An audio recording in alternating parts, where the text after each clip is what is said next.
আসসালামু আলাইকুম। কি রে রনি, কই যাস? বন্ধু ওকে নিয়ে তো ওই যে আবার শোনো বাপ, ওই নিয়ে যাওয়ার সময় আবার কারো কিছু বলে না, মনে করো চুপি চাপি নিয়ে যায়, ঠিক আছে?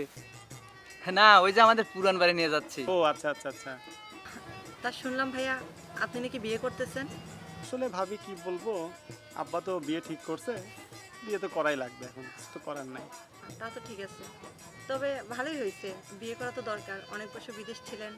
তো আসলে সব কিছুরই তো একটা প্রসেস আছে, সিস্টেম আছে। তো আব্বা যেহেতু ঠিক করছে, আব্বা তো আসলে আমার খারাপ চায় না, তো চিন্তা করলাম ঠিক আছে, আব্বা যখন ঠিক করছে করি দিয়ে। আর রনির সাথে তো আলাপ হয়েছে আমার এই বিষয়ে। আর বিদেশে যাবেন না? বিদেশে আসলে ভাবি এখনো ঠিক করি নাই, দেখি কি করা যায়। বিয়ের সাথে আগে করি, তারপরে সিদ্ধান্ত নেব। তুই কই যাস? আমি সামনের দিকে যাচ্ছি। ও আচ্ছা আমাদের দেরি হয়ে যাচ্ছে বন্ধু, থাক। আচ্ছা ঠিক আছে, চল। আচ্ছা, আসসালামু আলাইকুম।